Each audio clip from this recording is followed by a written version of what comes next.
인사 나누겠습니다. 사랑합니다. 축복합니다. 네. 네, 오늘 이인소 집사님, 이지훈 집사님 본토 가셔서 오늘 못 나오셔서 조금 자리가 빈 것 같은 느낌이 드는데, 예, 다음 주에는 아마 자리가 꽉 찰 겁니다. 예. 오늘 밤에요? 예, 알겠습니다. 자, 우리 사람들은 생물학적으로 유아기와 아동기를 지나고 그리고 청년기를 거쳐서 이제 장성하게 되고 결국 이제 부모가 되는 것이죠. 부모가 돼서 다시 자녀를 낳아 기르게 되는 것입니다. 우리는 신체적으로 이러한 과정을 통하여서 성장해 나간다라는 것입니다. 이와 마찬가지로 우리의 영혼, 우리의 영혼도 날마다 영적으로 성장해 나가야 하는 것입니다. 그러니까 우리의 믿음이, 우리의 신앙이 날마다 성장해 나가야 한다라는 것이죠. 그런데 이상하게도 신앙적으로 믿음이 잘 성장해 나가다가 갑자기 성장이 멈추거나 오히려 성장이 퇴보하는 그런 교인들을 종종 보게 됩니다. 교회 일이라면 발벗고 나서서 자신의 힘과 자신의 시간, 물질까지도 아끼지 않고 바쳤던 그런 분들이 어느 순간인가 점점 하나님의 일에 빠지게 되고 하나님의 일을 하는 것을 등한시하게 되고 나중에는 자신의 믿음까지도 다 날려버리는 그런 교인들도 있다라는 것이죠. 이 교회 저 교회 떠돌아다니다가 결국에는 예배조차 드리지 않는 그런 사람이 있다라는 것입니다. 그럼 왜 이런 일들이 생겨나는 것일까요? 왜 자꾸만 한 교회에 정착하지를 못하고 제대로 된 신앙생활을 하지 못하는 것일까요? 그것은 교회 안팎에 도사리고 있는 여러 가지 장애물들이 있기 때문에 그렇습니다. 그 장애물들은 첫 번째로 지적인 장애물이 있습니다. 지적인 장애물이라는 것은 이론적으로, 우리의 지식적으로, 과학적으로 증명이 되고 눈으로 보여지면서 믿어져야 하는데 그렇지가 못하다라는 것이죠. 그러니까 인간의 이성으로 자기가 생각했을 때, 판단했을 때 도무지 믿어지지가 않는다라는 것입니다. 그러나 여러분, 믿음이라는 것은 과학적으로 증명이 되고 내 눈으로 보아야 믿는 그런 영역이 아니라는 사실입니다. 여러분, 지금 저 밖에 비행기가 날아가고 있습니다. 만약 이런 것이라면 누구나 믿을 수 있겠죠. 내가 비행기가 지금 활주로 해서 하늘로 날아가는 모습을 보았을 때 눈으로 보았는데 그것을 안 믿을 사람이 어디 있겠습니까? 그러나 믿음은 보이지 않는 것을 믿는 것이고 증명되지 않는 것을 믿는 것입니다. 그러니 오히려 이 믿음이라는 것은 위대한 일이고 위대한 것입니다. 예수님께서도 말씀하셨죠. 보지 않고 믿는 것이 복되도다 라고 말씀하셨습니다. 요한복음 20장 29절 말씀 읽어보겠습니다. 예수께서 이르시되 너는 나를 본고로 믿느냐? 보지 못하고 믿는 자들은 복되도다 하시니라. 아멘. 여러분, 하나님은 우리 인간의 지혜와 인간의 힘, 인간의 지식 가지고 하나님을 볼 수도 없고 하나님을 믿을 수도 없는 그런 분이십니다. 그럼 어떻게 우리가 하나님을 믿을 수 있겠습니까? 바로 예수 그리스도를 통하여서 하나님을 볼 수도 있고 하나님을 믿을 수도 있게 되는 것입니다. 우리 인간들은 전적으로 타락하고 전적으로 부패한 존재들입니다. 여러분, 하나님께서 이 세상을 처음 만드시고 우리 인간을 처음 지으셨을 때는 그렇게 만드시지 않았습니다.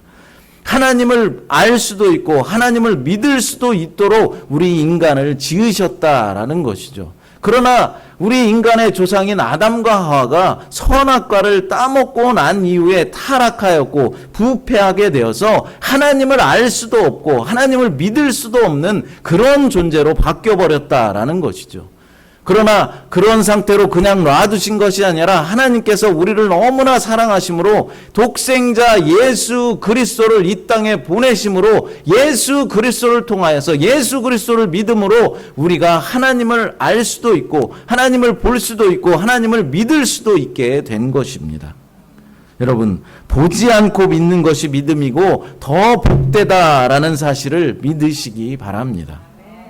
둘째로는 자신에게 닥친 실제적인 고통 때문에 믿음에서 자꾸 퇴보하는 것입니다. 여러분, 하나님을 잘 믿고 있는데 어느 날 갑자기 어떤 감당하기 힘든 어려움과 고난이 닥쳐온다라면 어떻겠습니까?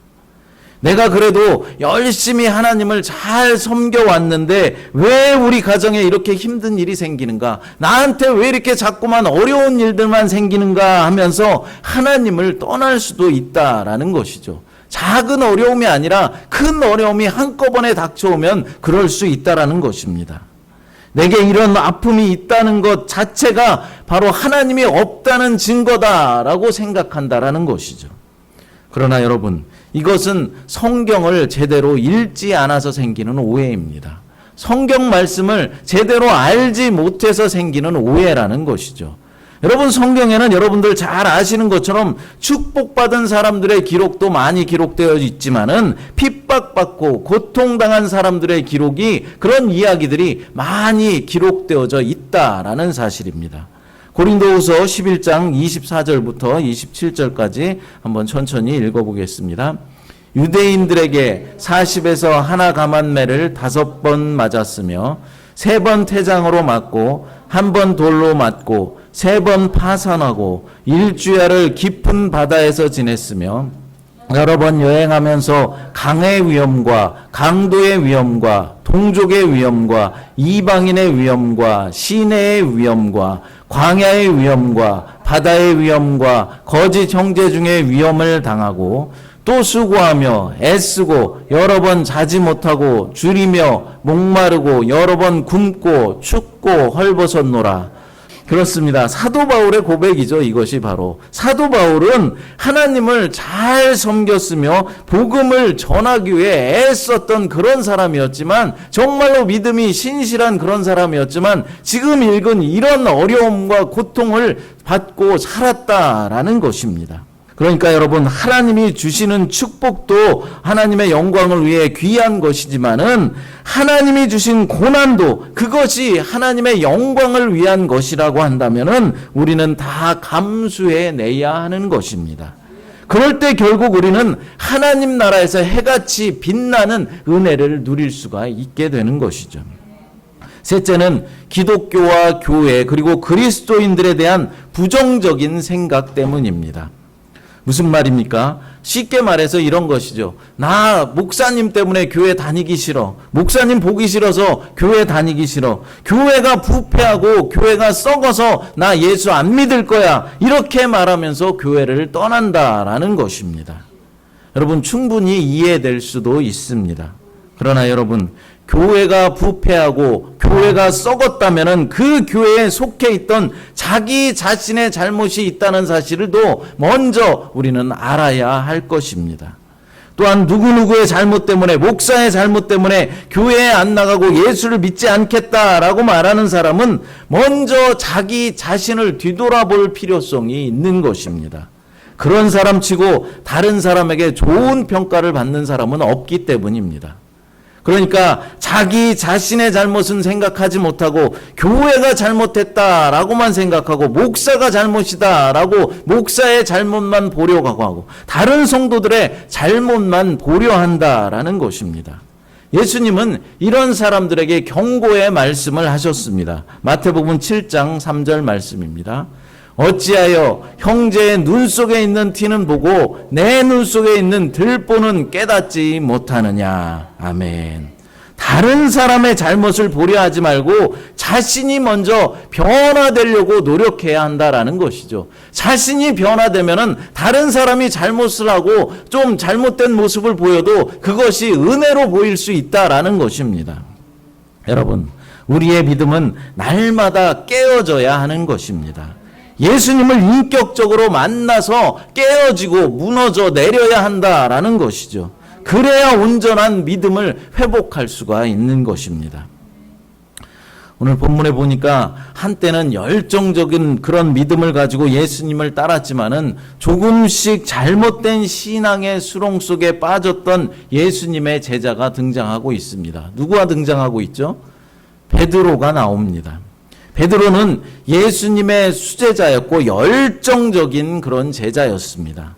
언제나 앞장서서 헌신했던 그런 제자였지만 이제는 어떻게 되었습니까? 지금 본문에서는 어떻게 되었습니까?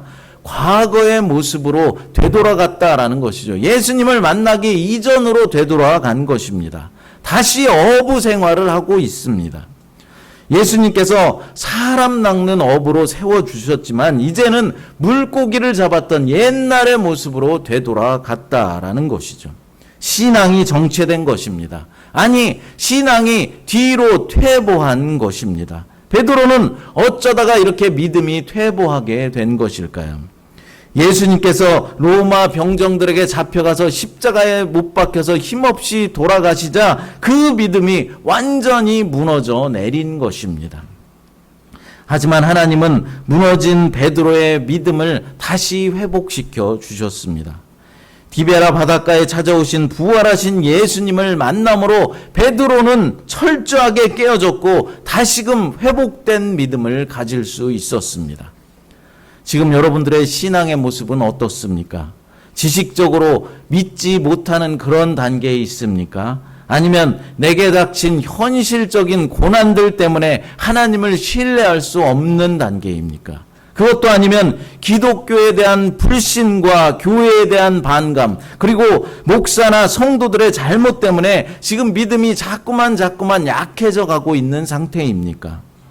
여러분의 상황이 어떤 상황이든 오늘 말씀을 통하여서 철저히 깨어지고 다시 회복되는 역사가 일어나게 되시기를 간절히 바랍니다. 그럼 본문의 베드로는 어떻게 깨어지게 되었고 어떻게 그래서 다시 회복된 믿음의 소유자가 되었는지 살펴보도록 하겠습니다. 첫째로 실패를 통해서 깨어졌고 회복되어졌습니다. 마태복음 16장 16절 말씀 읽어보겠습니다. 시몬 베드로가 대답하여 이르되 주는 그리스도시요 살아계신 하나님의 아들이시니이다. 아멘. 베드로의 위대한 신앙 고백이죠. 마태복음 26장 33절도 읽어보겠습니다. 베드로가 대답하여 이르되 모두 주를 버릴지라도 나는 결코 버리지 않겠나이다. 아멘. 위대한 신앙 고백을 했고 다른 사람은 다 예수님을 버린다 할지라도 나는 결코 주님을 버리지 않겠다라고 호언장담했던 베드로였습니다. 그랬던 베드로가 어떻게 됐습니까? 3번씩이나 예수님을 부인하였습니다.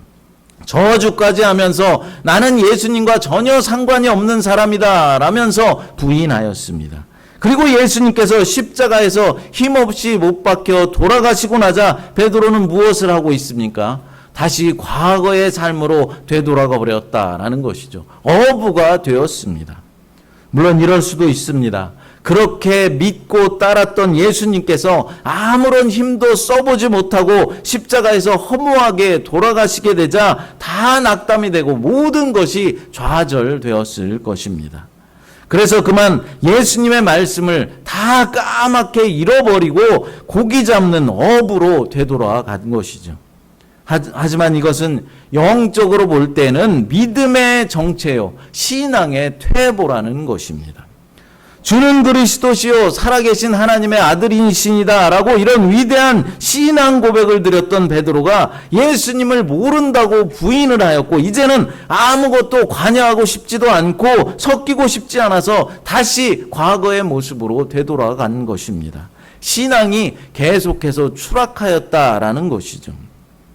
그날 밤 베드로는 고기 잡으러 바닷가로 가고 이제 그물을 계속해서 밤새 던졌지만은 한 마리의 물고기도 잡을 수 없었습니다. 어부 생활로 잔뼈가 굵은 베드로였지만은 그 고기 잡는 생업에서마저도 실패하였다라는 것이죠. 본문 3절 말씀을 읽어보겠습니다. 시몬 베드로가 나는 물고기 잡으러 가노라 하니 그들이 우리도 함께 가겠다 하고 나가서 배에 올랐으나 그날 밤에 아무것도 잡지 못하였더니 아멘. 그날 밤에 물고기 한 마리도 잡지 못하였다라는 것입니다. 주님의 제자로 실패한 것뿐만 아니라 너무나도 익숙했던 고기잡이 생업에도 실패한 것입니다. 영적인 실패가 삶의 실패로까지 이어지게 된 것이죠. 그렇습니다. 하나님과의 관계가 바르지 못하고 예배에 성공하지 못하고 실패하게 된다면 우리의 삶 가운데도 실패할 수밖에 없다라는 것이죠. 세상에서 일은 정말로 열심히 하고 성실하게 일하는데 무언가 자꾸만 문제가 생기고 일이 자꾸만 꼬이는 그런 사람도 있습니다. 공부도 열심히 하고 나름대로 시간 관리도 하면서 자기 개발을 이제 철저하게 잘 하면서 인생을 잘 살아보려고 노력했지만 무언가 안 되는 사람이 있다라는 것입니다. 그럴 때 우리는 어떻게 해야 합니까? 잠시 하던 모든 일들을 멈춰버리고 하나님과의 관계를 잘 점검해 보아야 하는 것입니다. 내가 정말로 하나님 앞에 부끄러움 없는 그런 믿음 생활을 해왔는가를 살펴보아야 한다라는 것이죠. 정말로 나는 하나님 우선주의의 삶을 살았는지 아니면 내 일상과 내 삶, 내 일을 우선적으로 그곳에만 열정을 다 쏟고 살았는지 확인해 보아야 하는 것입니다. 내 기도 생활은 어땠는지, 하나님의 말씀에 과연 나는 진지했는지, 진심이었는지, 예배에는 전심으로 임했었는지를 점검해 보아야 한다라는 것입니다. 여러분, 하루 일과 중에 기도하는 시간은, 여러분들의 기도하는 시간은 얼마나 되십니까? 과거 우리 믿음의 선배들은 얼마나 열정적으로 많은 시간을 하나님 앞에 기도했었는지 모릅니다.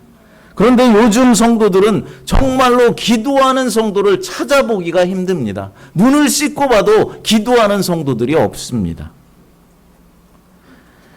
교회에 와도 하나님께 기도하지 않습니다. 예배당에 들어와서도 기도하지 않고 자기 볼일 보고 떠들기가 바쁩니다. 교회에 들어오면 무엇부터 해야 합니까? 우리 청년들?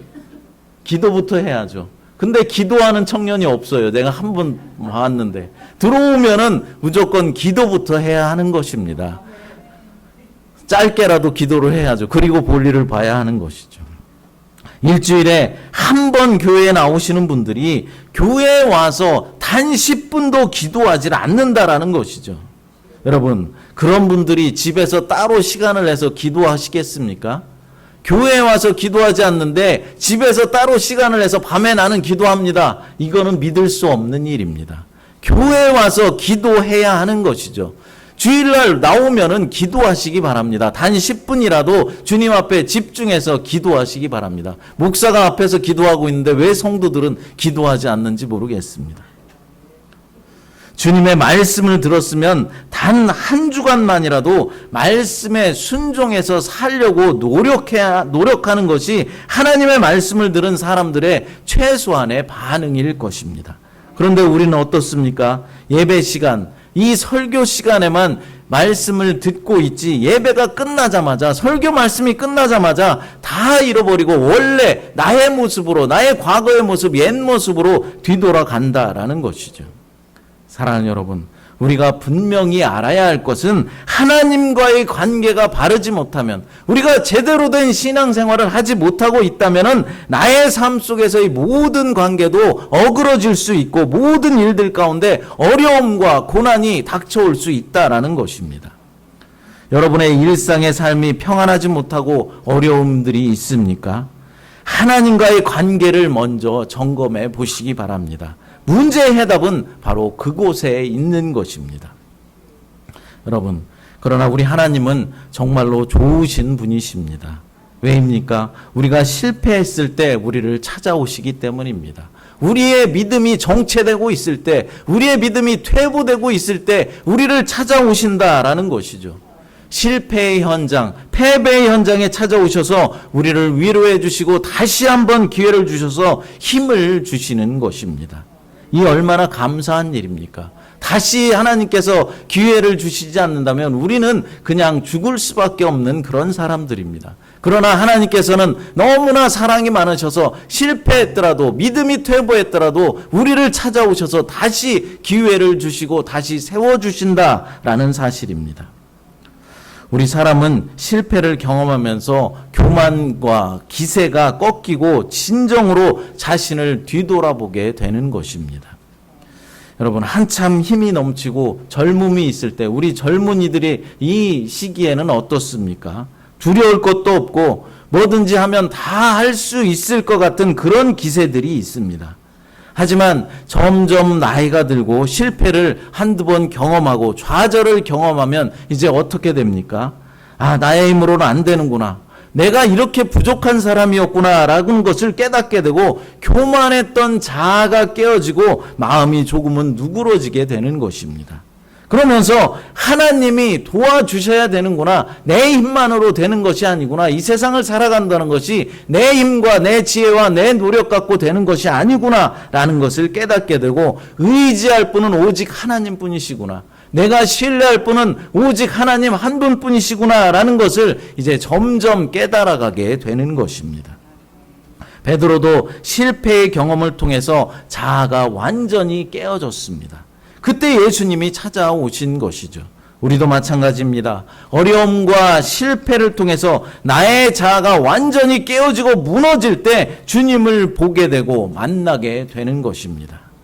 둘째로 사랑을 통해서 깨어졌고 회복되어졌습니다. 본문 4절 말씀을 읽어보겠습니다. 날이 새어갈 때 예수께서 바닷가에 서셨으나 제자들이 예수이신 줄 알지 못하는지라. 아멘. 예수님은 우리가 실패한 현장으로 찾아오십니다. 날이 새기까지 물고기를 한 마리 잡지 못하고 실패했던 베드로에게 예수님은 찾아오셨습니다. 그런데 이상한 일은 제자들 가운데 부활하신 예수님을 알아본 사람이 한 사람도 없었다라는 것입니다. 지금 베드로와 함께 물고기를 잡고 있는 사람이 몇 명이라고 말하고 있습니까? 본문 2절을 읽어보겠습니다. 시몬 베드로와 디두모라 하는 도마와 갈릴리 가나 사람 나다나엘과 세베대의 아들들과 또 다른 제자 둘이 함께 있더니. 아멘. 베드로의 인도로 도마와 나다나엘 그리고 세베대의 아들들이라고 하는데 누구입니까? 요한과 야고보를 말하는 것이죠. 그리고 이름이 없는 두 명의 제자가 함께 있었다라고 했는데 모두 몇 명입니까? 산수를 좀 해보시죠. 모두 7명이 있었습니다. 그런데 이들 모두가 예수님을 전혀 알아보지 못했다라는 것이죠. 물론 새벽 시간이라서 안개가 자욱하게 끼어 있을 수도 있고 아직 해가 뜨지 않아서 어슴푸레하기 때문에 사람의 얼굴을 정확하게 식별하고 알아보지 못할 수도 있을 것입니다. 하지만 본문의 말씀은 그런 물리적인 조건 때문에 예수님을 알아보지 못했다라고 말하려는 것이 아닙니다. 부활하신 예수님을 보았지만 알아보지 못했던 마리아처럼 제자들도 마음이 어두워져서 예수님을 알아보지 못했던 것입니다. 그렇습니다. 우리가 영적인 어둠에 빠지면은 예수님을 알아볼 수가 없는 것입니다. 우리가 영적인 어둠에 빠져 있으면 하나님의 은혜를 느낄 수도 없고 하나님의 사랑을 느낄 수가 없다라는 것입니다. 지금 여러분들은 무엇으로 살아가고 있다라고 생각들을 하십니까? 많은 사람들은 자신이 잘나서 사는 줄 압니다. 자신이 똑똑해서 자신에게 능력이 있고 힘이 있고 돈이 있어서 잘 살고 있다라고 생각들을 합니다. 하지만 그것은 천만의 말씀입니다. 내가 잘나서가 아니라 하나님이 도와주심으로 우리가 살아갈 수 있는 것이죠. 내가 똑똑해서가 아니라 하나님께서 내게 지혜를 부어주심으로 내가 이 세상을 살아갈 수 있는 것입니다. 내가 능력이 있어서가 아니라 하나님이 내게 능력 주심으로 말미암아 이제까지 우리가 잘 살아왔다라는 것입니다. 그런 착각 속에서 속히 벗어나야만 영적인 어둠에서 우리가 탈출할 수가 있는 것이죠. 여러분, 우리가 둔감하여서 인식하지를 못하지만은 주님은 늘 우리 곁에 찾아와 계셔서 우리와 함께 하시며 우리를 눈동자같이 지키시고 우리를 도와주신다라는 사실을 믿으시기 바랍니다. 이제 본문 6절 말씀을 읽어보겠습니다. 이르시되 그물을 배 오른편에 던지라 그리하면 잡으리라 하시니 이에 던졌더니 물고기가 많아 그물을 들 수 없더라. 아멘. 그물을 배 오른편에 던지라 그리하면 잡으리라 라고 말씀하시면서 예수님은 이제 제자들에게 자신의 정체를 밝히려고 합니다. 그리고 제자들은 예수님의 말씀에 의지하여서 그물을 배 오른편에 던졌습니다. 그랬더니 어떤 일이 벌어졌습니까? 만선의 역사가 일어났습니다.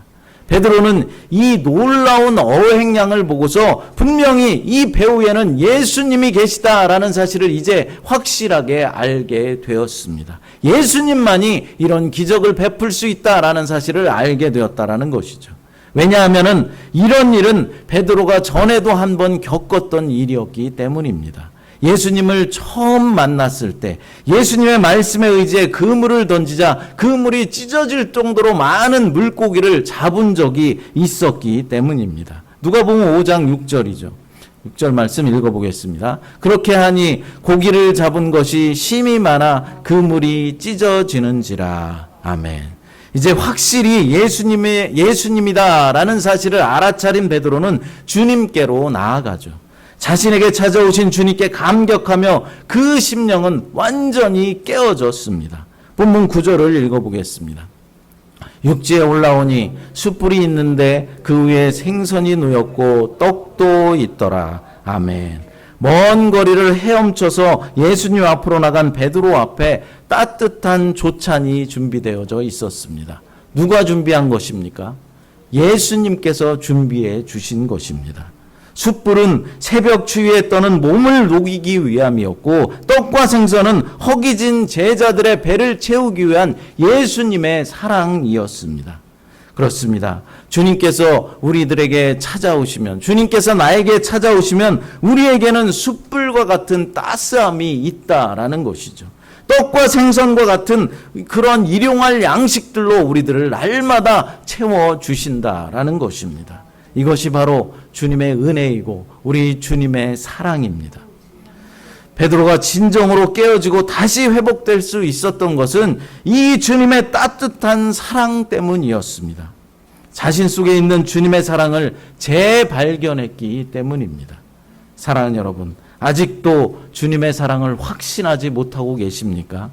여러 가지 장애물들, 그러니까 지적으로 이해가 되질 않고 실제적으로 내게 닥친 고통들이 있고 교회와 목사, 성도들에 대한 불신들로 믿음이 생기지 않고 신앙이 정체되고 믿음이 점점 퇴보하고 계십니까?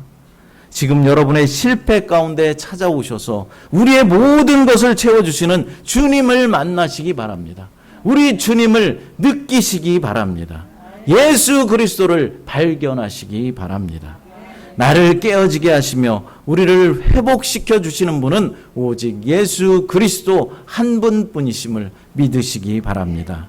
이 시간 함께 아까 불렀던 내 안에 가장 귀한 분이라는 찬양 부르시고 함께 통성으로 기도하는 시간 갖도록 하겠습니다. 하나님 아버지 감사합니다. 우리에게 찾아오셔서 나를 깨어지게 하시고 다시 회복시켜 주시니 감사합니다.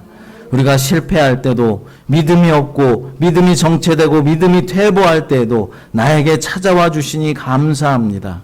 하나님, 날마다 주님의 만지심으로 깨어지게 하시고 낮아지게 하시고 더 겸손하게 하셔서 치료해 주시고 회복되는 역사가 날마다 있게 하여 주시옵소서. 이제 다음 주에 있을 2주년 감사 예배 가운데 하나님은 은혜를 베풀어 주시고 역사하여 주셔서 놀라운 축복으로 채워주시고 결실 맺고 열매 맺는 귀한 예배 될 수 있도록 하나님 축복하여 주시옵소서. 남은 기간 잘 준비하게 하시고 또 아버지 하나님 그 예배에 초청된 모든 이들이 은혜 받는 귀하고 축복된 그런 성회 될 수 있도록 하나님 인도하여 주시옵소서. 거룩하신 예수님의 이름으로 간절히 기도드리옵나이다. 아멘.